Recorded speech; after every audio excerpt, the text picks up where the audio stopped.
என் இனிய தமிழ் நண்பர்களுக்கு புரிசெய்கிறா சுந்தரின் அன்பான வணக்கங்கள்.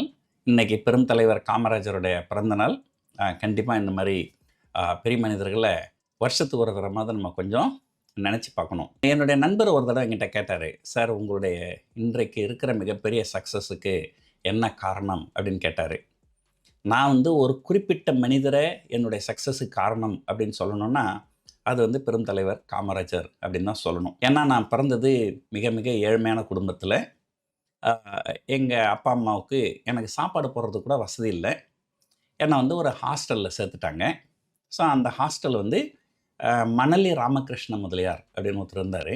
ஸோ அவர் மணலி ஹாஸ்டல் அப்படின்னு ஒன்று நடத்துகிறாரு. சென்னையில் 2 இடத்துல இருக்குது.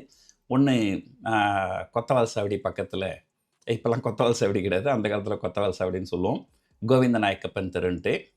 அங்கே பள்ளி மாணவர்களுக்காகவும், கிண்டியில் ஒரு கல்லூரி மாணவர்களுக்காகவும் ஒன்று பண்ணியிருக்கிறாங்க. நிறைய பேர் அந்த ஹாஸ்டலில் தங்கி படித்து வாழ்க்கையில் பெரிய லெவலில் முன்னுக்கு வந்திருக்கிறாங்க. அந்த மணலி ராமகிருஷ்ண முதலியார் கண்டிப்பாக என்னுடைய வாழ்க்கையில் அவர் ஒரு மிகப்பெரிய திருப்புமுனை தான், இல்லைன்னு சொல்ல முடியாது. அந்த ஹாஸ்டலில் நான் தங்கி இருக்கும்போது அந்த ஹாஸ்டலில் பல பள்ளிகள்லேருந்து மாணவர்கள் தங்கி படிப்பாங்க. அதனால் அவங்க காலையில் சாப்பாடு போடுவாங்க, இரவு சாப்பாடு போடுவாங்க. ஆனால் மதியம் சாப்பாடு போட மாட்டாங்க.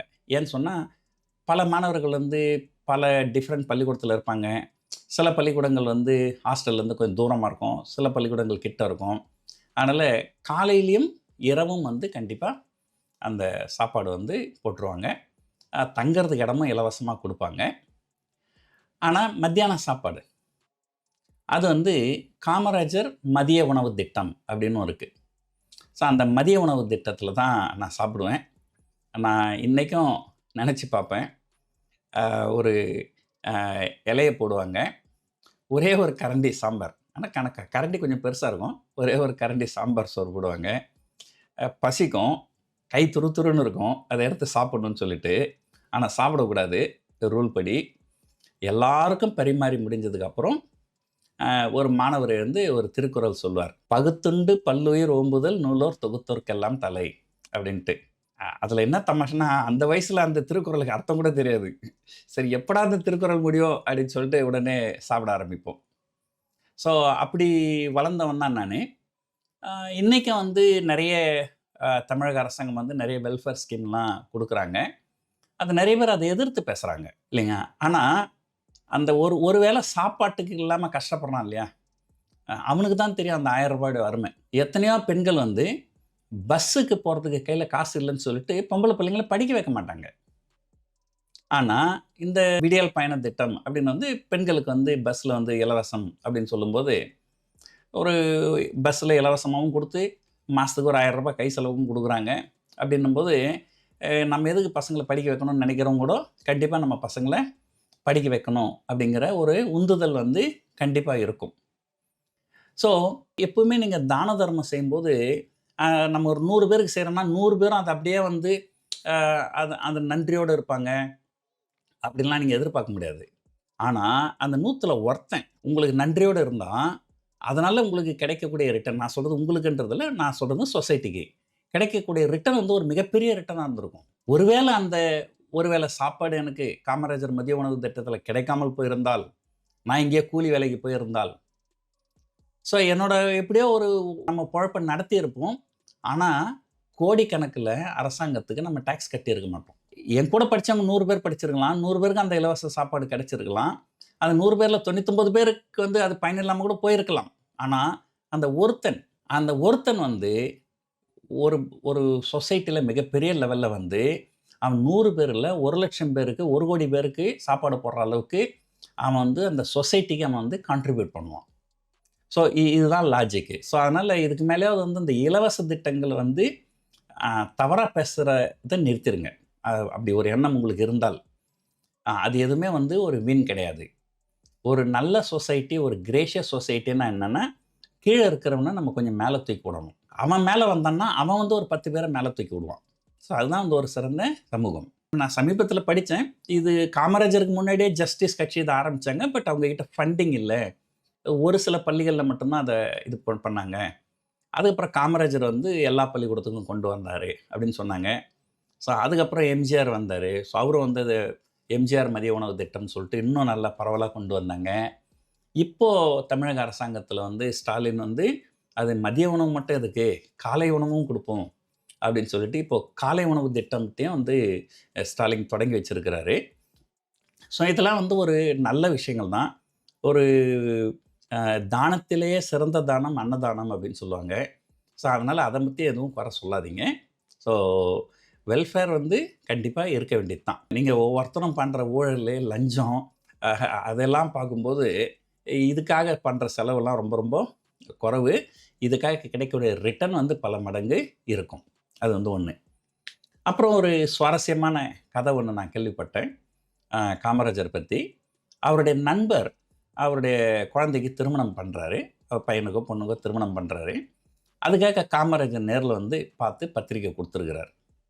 அப்போ காமராஜர் என்ன சொல்லியிருக்கிறாரு, மணமக்களுக்கு வாழ்த்துக்கள்ப்பா, ஆனால் இந்த திருமணத்துக்கு என்னால் வர முடியாது. ஏன்னா நான் தமிழ்நாட்டோட சிஎம், எனக்கு நிறைய வேலைகள் இருக்குது, உன் திருமணத்துக்கெல்லாம் வர அளவுக்கு எனக்கு நேரம் கிடையாது அப்படின்னு சொல்லியிருக்கிறார். அப்புறம் அந்த நண்பர் வந்து கிளம்பி போயிட்டார். கொஞ்சம் வருத்தத்தோடு தான் போனார்.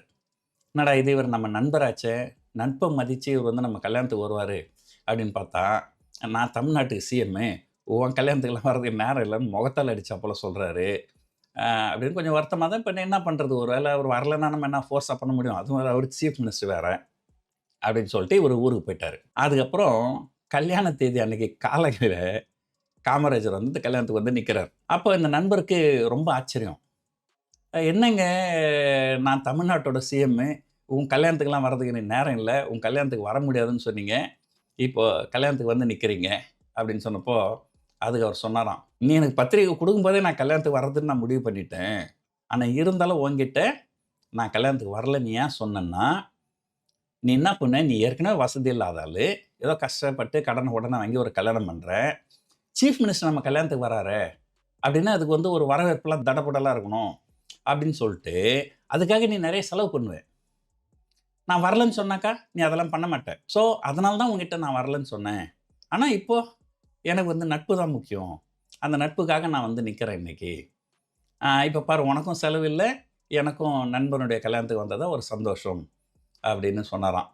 இதெல்லாம் வந்து ஒரு எந்த அளவுக்கு வந்து ஒரு ஒரு நல்ல மனிதராக இருந்தால், எந்த அளவுக்கு இந்த அளவுக்கு அவங்க திங்க் பண்ண முடிய ஒரு சக்தி இருந்தால் இந்த அளவுலாம் அவங்க நடந்திருப்பாங்க அப்படிங்கிறது உண்மையிலே வந்து ஒரு ஒரு ஆச்சரியமான விஷயம்தான்.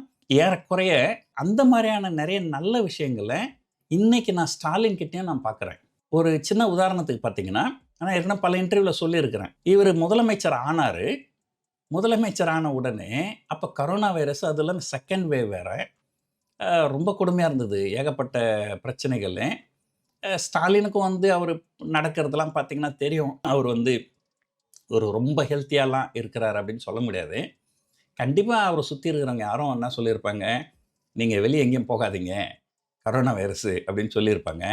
ஆனால் யார் சொல் பேச்சையும் கேட்காம பிடிவாதமாக நான் வந்து வெளியூருக்கு போகிறேன்னு சொல்லிட்டு முதல்ல கோயம்புத்தூருக்கு போனார்.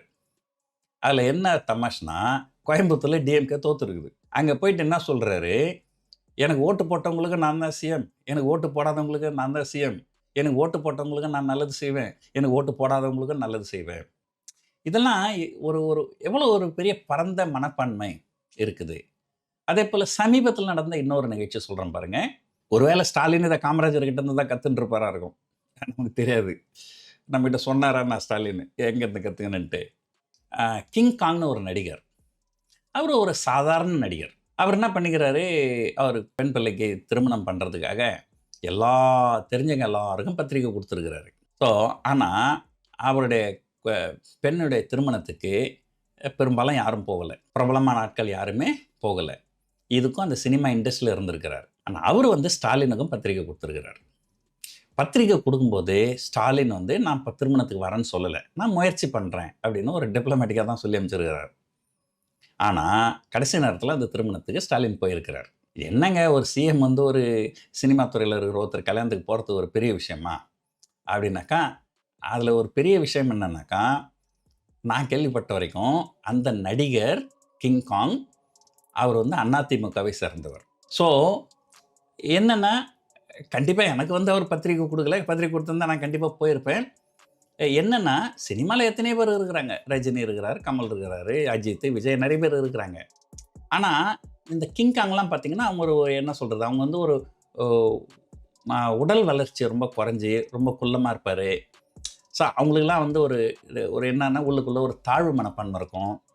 ஸோ அந்த மாதிரி ஆட்கள்லாம் வந்து நம்மளை கூடும்போது கண்டிப்பாக நம்ம போகணும். ஏன்னா அந்த அந்த தாழ்வு மனப்பான்மை அவங்க மனசில் இருக்கக்கூடாது.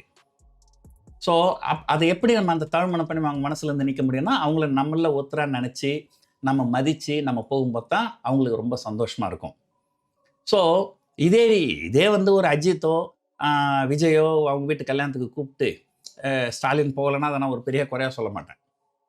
ஸோ இவர் ஒரு மாற்று கட்சியை சேர்ந்தவர் இருந்தாலும் அவர் மேலே ஒரு கரிசனம் கொண்டு அந்த திருமணத்துக்கு போயிருக்கிறாரு. அதே நேரத்தில் அவர் பத்திரிக்கை கொடுக்கும்போது நான் வரேன்னு சொல்லலை.